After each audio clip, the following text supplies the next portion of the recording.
I appreciate you all having me. This is by far the largest group that I've presented to, so not nerve-wracking at all. So I appreciate you having me out. I'm Dave McCauley. I'm the Market Development Manager for Royal Building Products in the Mid-Atlantic. Brief history on Royal. Basically, we're one of the largest vinyl siding companies, trim and molding companies in North America. So we've been in business for over 40 years. We're one of the only vertically integrated companies. So our parent company, Westlake, is actually the company that makes PVC resins, starting from salt water and electricity, all the way down the line for us to actually extrude it into building materials. So with that said, I just wanted to kind of let you know who we are, and we're going to get started. So this course is the Architectural and Performance Benefits of Cellular PVC Cladding. It's one learning unit, Health, Safety, and Welfare Hour. So I hope that's what you're looking for. There is a sheet going around. It's an attendance sheet that if you can make sure you put your name, and if you have an AIA number, please put it on there. That way I can get you credits. Also include your email. That way I can email you the certificate of the course afterwards. And I promise I won't send you spam or anything. It's just going to be the certificate and possibly some follow-up with any information on this. So with that, we'll get going. Very informal. Let me know if you're during the presentation, if you have questions, let me know. If I can answer it, hopefully I can. I will. Otherwise, I'll follow back up with you. We'll get moving. So the learning objectives of this, basically, we're going to describe cellular PVC and explain its advantages as a cladding material. Describe water-based PVDF coatings. That's short for polyvinylidene fluoride. That's the last time I'm going to say that. PVDF is what I'm going to stick with. How they work and the performance benefits. We're going to describe the architectural benefits of cellular PVC cladding and its matching components. We're also going to explain the value proposition of cellular PVC cladding in terms of durability, longevity, and sustainability. So cellular PVC, I'm sure everyone here knows what that is, kind of. It's one of the most widely used building materials in the world. You know, a lot of times this kind of goes into it. You know, so quickly, cellular PVC basically, again, starts with salt water and electricity. And these salt water, the electricity is actually electrocutes the salt water, the two byproducts, basically caustic soda and chlorine. So caustic soda is something they actually use in detergents, and the chlorine, obviously, everyone knows what that is.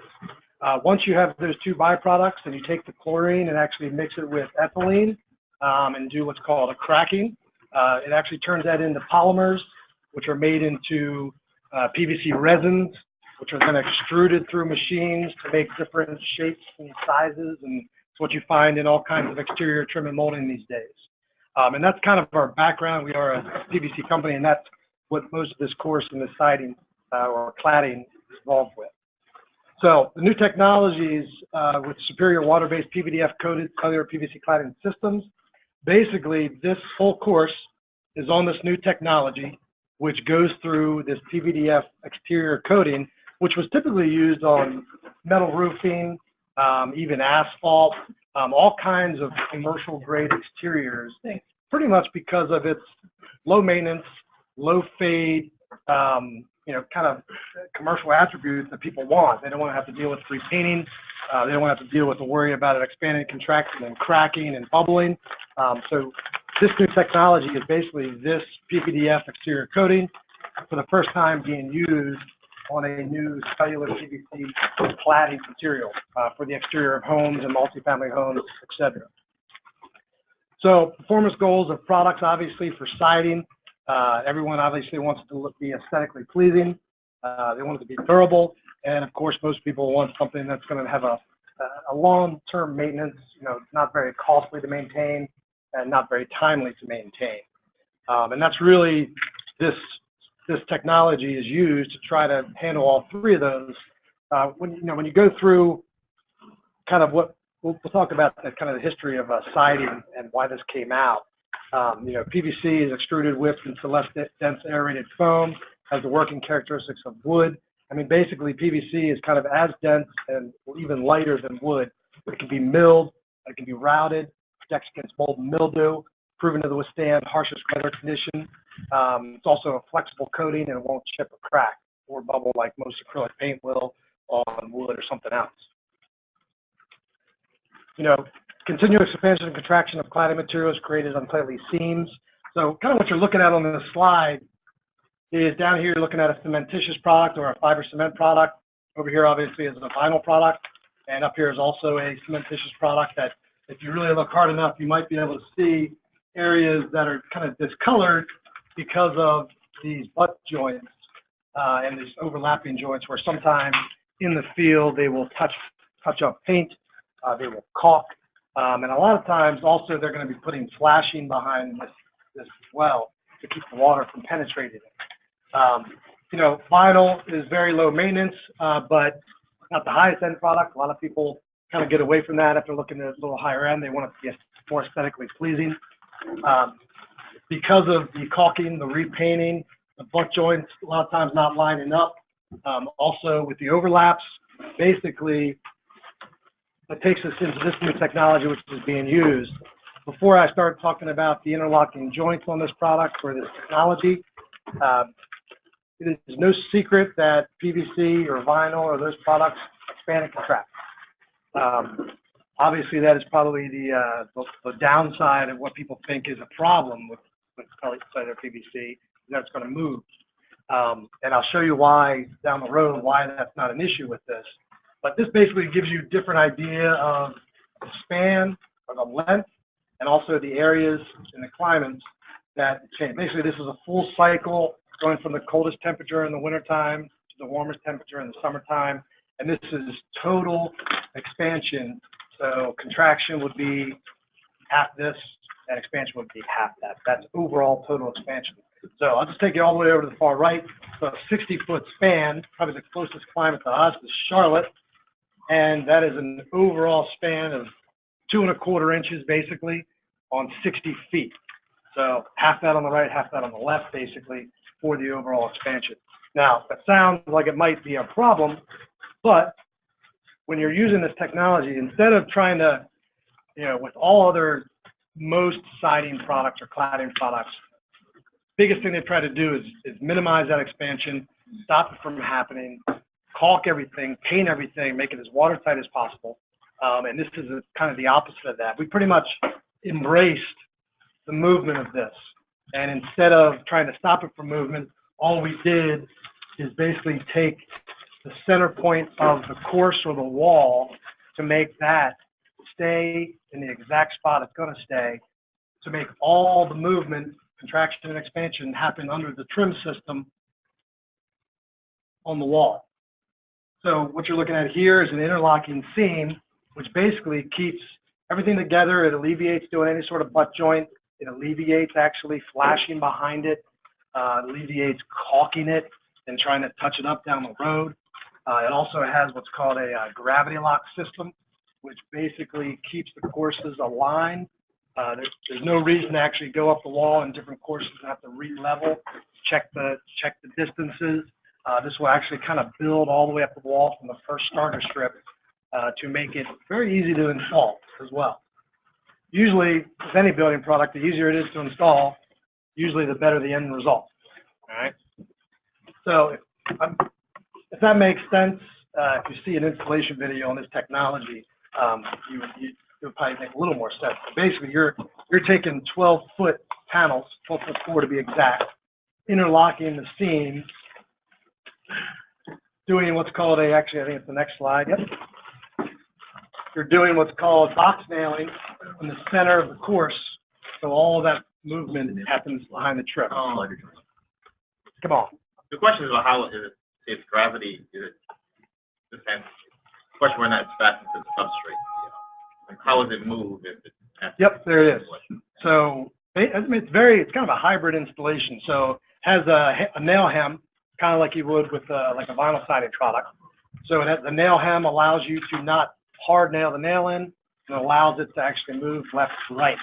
The only place it's not going to do this is what's called box nailing, where basically all you're doing is you're putting, instead of doing this in the center of the nail hem, you're doing one there and one there to keep this in the center of that course. So that will always stay in the same spot. Everything else will move behind the trim. All right. That answers that. I appreciate the question. So the results of that is joints have attractive butt edges. There's no buckling or gapping. The cladding is free to move at the edges during the temperature cycles. I have a question. The trim itself, is that also the PVC, and how does that not buckle? Because we've had issues with AZEK as a product in the heat. And do you use the special coatings like the vinyl safe coatings for your product? How does that work? Yeah, it's actually, so it goes into it a little bit. So I mean, this starts just going into the trim. So all the trim components on this are all cellular PVC as well, and they are all covered with the PVDF coating. And that's certainly, you know, I mean, it's definitely vinyl safe. It actually has a very good reflectivity, heat reflectivity to it, way better than a regular vinyl safe paint. And it does actually, this course does go into that. So, all right, well, I'm sorry. No, that's all right. The installation of this is certainly key. You gotta make sure with any sort of trim components, they're being installed correctly. This course does not go into the correct ways to install this trim component, but we do have technicians in the area, and we certainly provide training on how to do that to make sure it doesn't actually buckle or crack or anything. Actually, when you see on this, you know, there's all the components, the window surrounds, the crown moldings, you know, outside corners, inside corners, sills, all of that's included. Molding and trim, you know, this talks about the flexural strength of cellular PVC, strong, lightweight, and you can heat bend it. Flexural strength just means it's flexible. Basically, at 2,700 PSI means you can put a lot of weight on it, and it'll actually flex without deforming or cracking and having issues, actually. Very lightweight, easy to use. You can heat it up to a certain temperature. Sometimes it's about 140 to 160 degrees to actually make a radius around what you need. This might answer some of your questions. So instead of using finish nails, which a lot of people have issues with, that's not the correct way to install something. You got to use something more substantial, kind of like a plug system with a 2.5-inch large screw, which will not break. Will definitely keep that trim and trim components where you want them to stay, and alleviates any sort of caulking and painting or dabbing onto where those finish nails or nails are in the trim system, because this has a plug system which matches the colors of the trim components. So you're basically, this system includes but PVDF exterior siding, PVDF finished trim, plug system that matches the colors. So basically, you should be able to install this from the ground to a soffit and never have to take out a caulk gun or a paintbrush, which is pretty impressive. This comes in, it has 15 different colors. How coatings work, this kind of just goes into some attributes of coatings themselves. You know, basically you're dealing with 4 main components. You have pigments, the color, the hiding, the opacity, the UV protection, controls gloss and sheen. The binders and the resins basically hold pigments and particles together. Film integrity, adhesion. Then you have solvents, thin coatings for easy application, water-based coatings, and you also have solvent-based. So everything in here is going to be talking about water-based.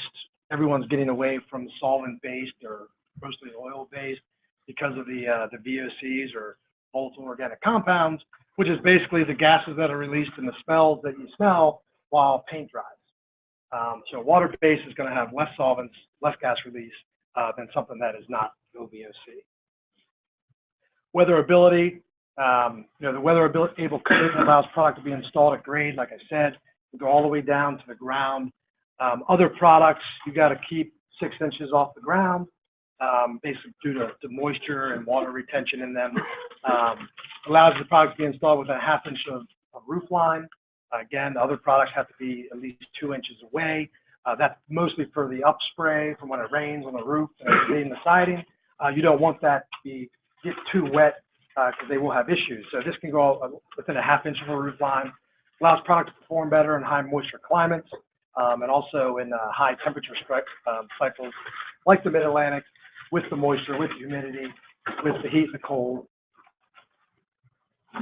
PVDF coating, probably the biggest thing about it is the CF bond, which is the carbon and chlorine bond. Basically, it keeps atmospheric pollution and chemicals off of the surface. The weather, it repels water and also repels ultraviolet rays and infrared rays, heat retention. It keeps mold and mildew from growing on it as well.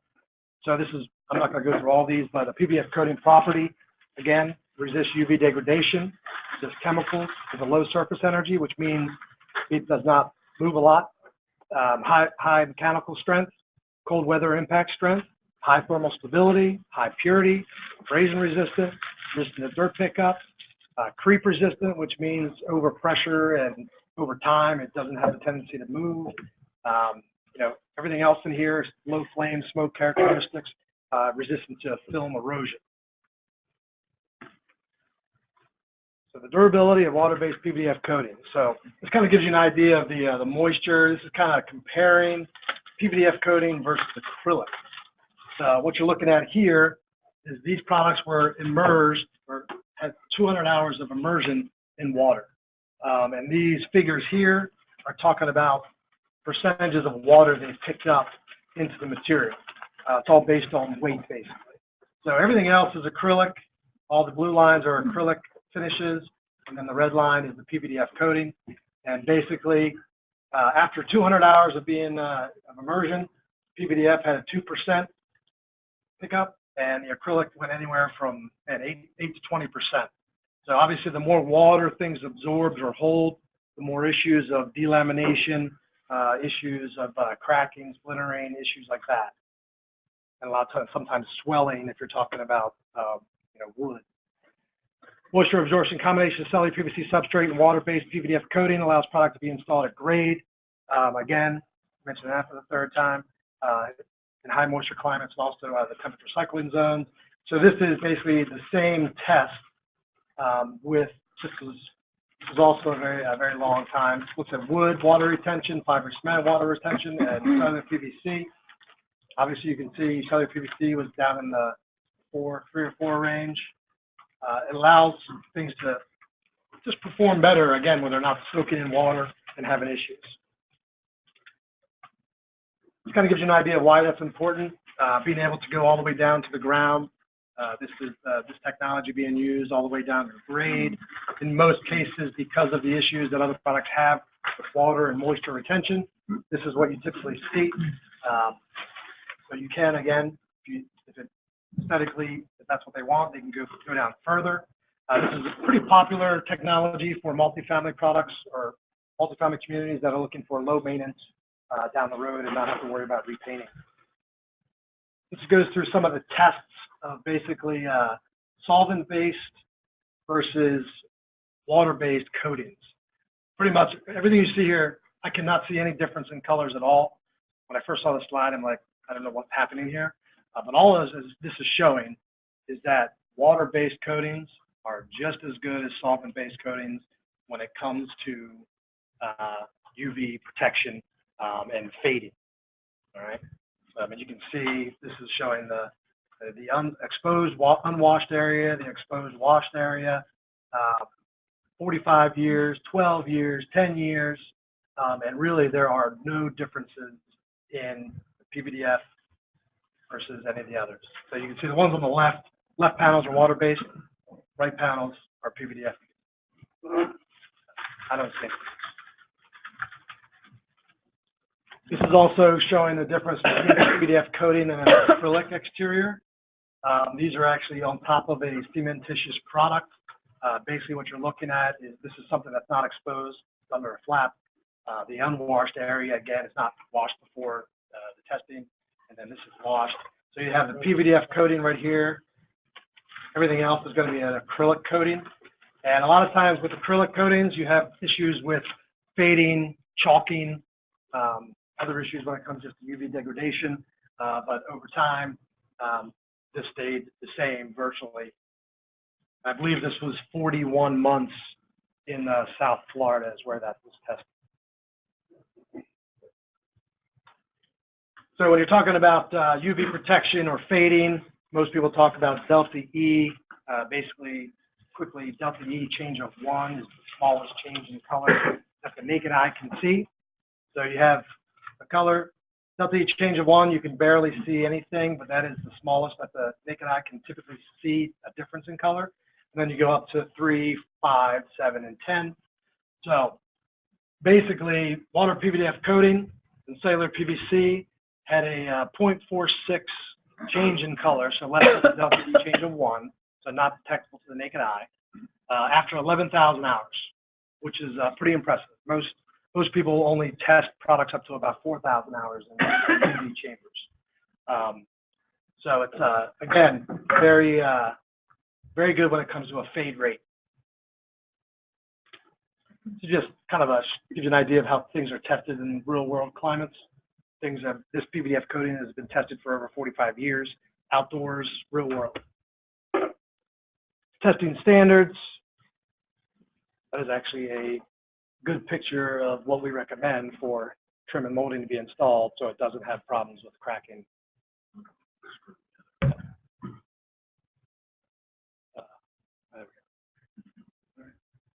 So the type of testing that goes through these products to make sure that they're going to perform out in the real world, this is one of them. This is an adhesion test. So basically, you're scratching the surface of a product, and then you're going to, what happens, the salt spray, exactly what it is. It's basically a fog machine with salt in it, that after you scratch it, you put it in front of that fog machine, let that sit there for 200 hours to find out what happens to it. And this is a PVDF coating. You don't really see anything attaching in itself to the product or to the substrate.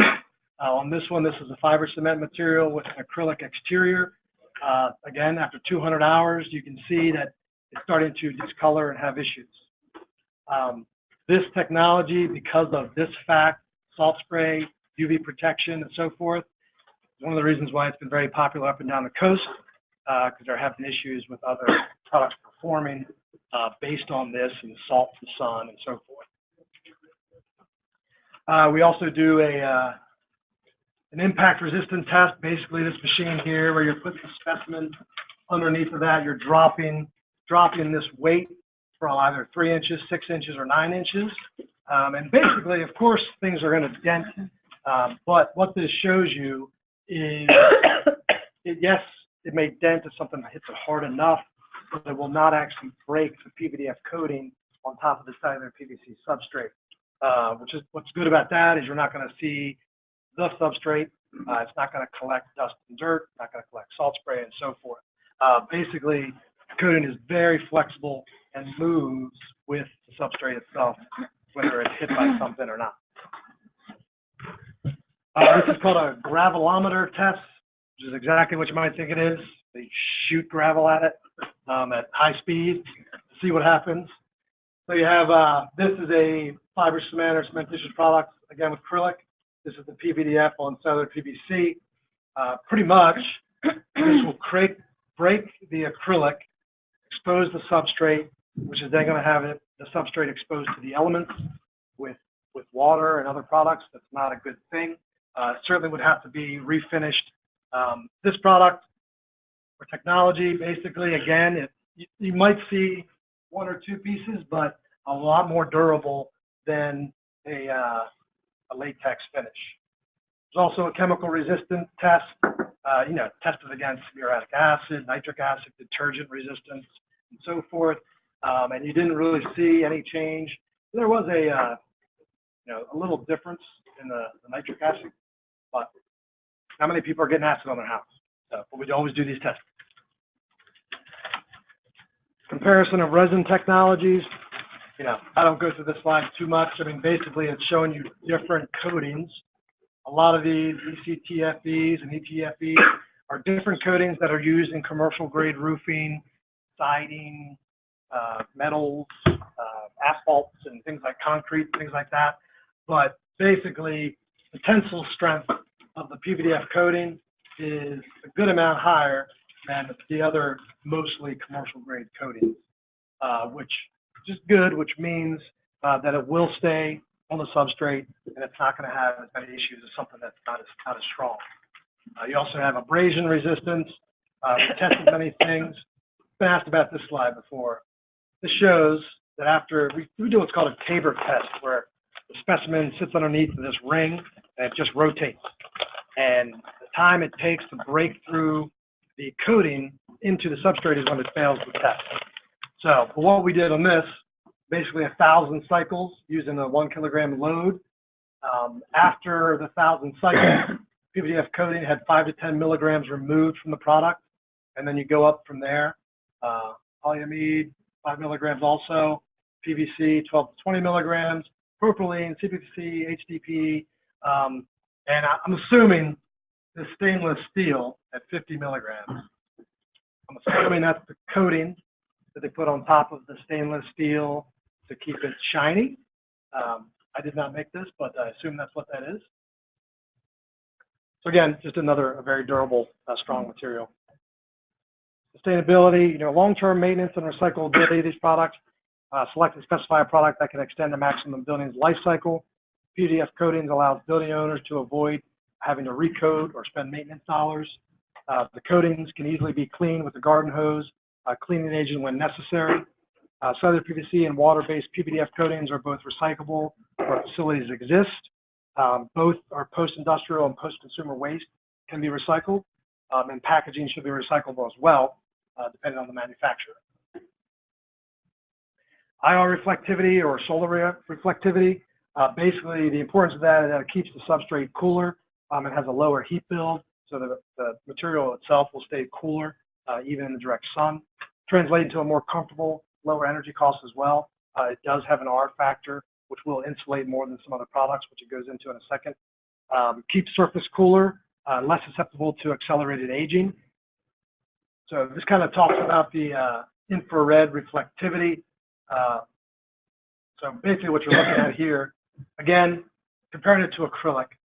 So acrylic coatings absorbs heat, which a lot of times with products can make the product act differently and expand or contract more. The water-based PVDF coating is up to about 85% reflectivity, where this acrylic is at about 10 or a little bit lower. Kind of shows you that some of the different colors and the percentages of change versus acrylic and PVDF coatings. So definitely a higher IR reflectivity. So what that means, what that translates to basically is the thermal resistance of the product as well. So typically in our value of vinyl is going to be right around 0.5 or 0.7. Wood, kind of between somewhere around 0.75. Also, it's pretty much where fiber cement is, or cementitious products at about 0.75. Cellular PVC is going to be at 1.5, so double that of cementitious products, which obviously translate into just a more efficient house. The installation of this, the job sites are much cleaner. You don't have harmful air particles that are generated. I don't know if you're familiar with the term silica or silica dust. OSHA just this past January came out with a pretty stringent guidelines on silica dust. Silica dust these days is going to be almost like the new asbestos or something. I mean, you got to be very careful when you're working with this to make sure people are wearing respirators and you're not getting the dust everywhere. And so OSHA is cracking down on it, and again, just starting this year, they are cracking down on it a lot harder than they were. Cellular PVC does not create silica dust, but if it does, it has a very, very minute amount, so there's no need to worry about respirators or anything like that. Final panels are cut and can be used in next courses, so there's a very minimal amount of waste. Again, there's no caulking and no recalking and no painting or repainting for the homeowner or for the management company. Again, architectural applications, the products can go to grade, happens from roof lines, one product to all climates. It actually sustains up to a 200-mile-per-hour wind ratings, has all hidden fasteners, and multiple profiles for windows, surrounds, doors, etc. Kind of shows you some pictures. Everything you're seeing here around windows, corners, window surrounds, sills, and everything is going to be a PVDF, cellular PVC coated product. Even up to the soffit there, the beaded soffit. You have outside corners, again, from the ground all the way up to that soffit. Actually, the soffit included was not painted, was not caulked, and should not have to be repainted or change color noticeable to the naked eye within the next 25 years. Are those corners? Actually, this outside corner, you can get that, depending on who you're talking to, you can get that in a pre-manufactured piece. You want to call them? If you want it, well, you're limited to sizes in certain products. So mostly a column wrap would be made from maybe a 10-inch sheet or something like that, where you can make it yourself. You glue the corners, lighter and glue. Depends on how, sometimes people want to glue them, sometimes they don't. But because of cellular Not a PVC, requirement. no. We do there, I mean, obviously cellular PVC, certainly there's a lot of gluing that can happen. You can certainly glue them. A lot of times we recommend doing that so you don't have any separation at all. But there's certainly a lot of different ways to do it. But yeah.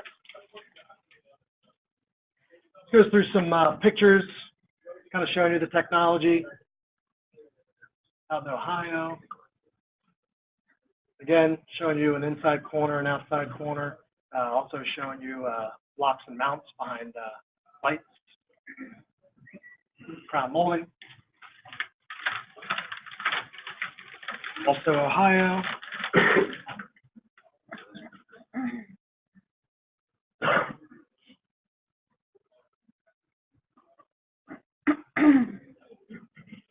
That was the majority of all the information, so we're pretty much through the bulk of it. While we're going through this, again, I think there's only a couple more slides. Can anybody think of any questions they might have at this time? Limitation on dark colors. Well, with this product, because it has that PVDF coating, which comes in different colors, so it's going to have 15 different colors. And pretty much now that we're done with this, I can show you some of the proprietary things that we offer that'll kind of give you an idea of some of the colors that are available. So you are limited to certain colors. There's not a pure black, but there is a very dark gray. This is Massachusetts. Closer up picture of that, Massachusetts. Most of these pictures are showing you beta projects up and down the East Coast from Florida to Massachusetts, on the water, on the ocean, to kind of show how this, to see how this worked out. This technology kind of started about 7 years ago, and has been really being used in the market for about 5 years. New Jersey, multifamily products as well. There's more pictures. There's a board and batten versus a 7-inch lap. There's your lap siding. It's also available in Canada as well. Multifamily project right outside of New Jersey. Also New Jersey, multifamily. So in summary, cellular PVC, a superior cladding option with this new technology. The water-based PVDF coating is significantly better than other coatings or acrylic and everything's being used out there in the field. Combination of cellular PVC and water-based PVDF coatings creates a premium cladding product. That is it. Any questions? Price point. Good question. So, since we're talking about that, I'm going to put this up here so you can kind of get an idea of what this whole course is about and this technology. So, when you're talking about price point, the last slide said premium cladding. All right, so keep that in mind. So, I like to talk about the on-the-wall cost because overall, not painting, not caulking, all that will keep the installation / on-the-wall cost down. It's pretty similar to a cementitious cost. Let's say $225 to $245 per square. All right. Now that obviously doesn't include any of the trim components. That's just the siding in general. All right. So some of the things that we discussed on this, which I will pass around and you can see if you want. Basically, interlocking seam, that is the seam that you saw on the slide. Keeps things from, doesn't have a butt joint, keeps things from staying together, keeps things from moving away from each other. So it does stay, you can actually stack these up to 60 foot long, and there's no worry about actually flashing behind it or caulking that. It also has that gravity lock that it was discussed as well. You're basically just stacking it up the wall, makes installation very easy. So if anybody's interested in looking at that, go Does for it it. come in sheet products or panels? The trim, you can get basically up to 10 inches wide. Now, if you were in a situation that, you had a decorative piece under a window or something else, you would have to find a vinyl safe paint, basically just to paint white PVC. So if you're in an area that you needed a really large piece, that would be a typical recommendation. But if you were talking about normal trim sizes, this can go all the way up to 10 inches. So with this basically is called select siding. So select, these are all the 15 colors that it comes in, available. It's available in a 7-inch lap. It's available in a small 4-inch lap. If you're thinking about New England or something. It's also available in a 7-inch shake product, which is slightly different, only comes in 4-foot panels. And it is also available in a board and batten.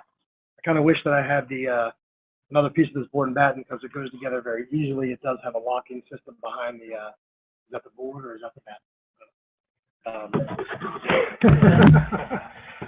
The products do can intermingle if you wanted. If someone was doing a transition between a 7-inch lap, or you wouldn't do that, but 7-inch lap to a shake product, you can actually stack them right on top of each other without doing any sort of transition. Never seen a 4-inch lap and a 7-inch shake together, but there you go.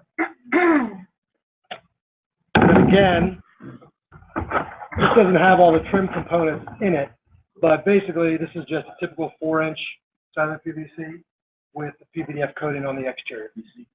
Comes in all those 15 different colors that are kind of going around.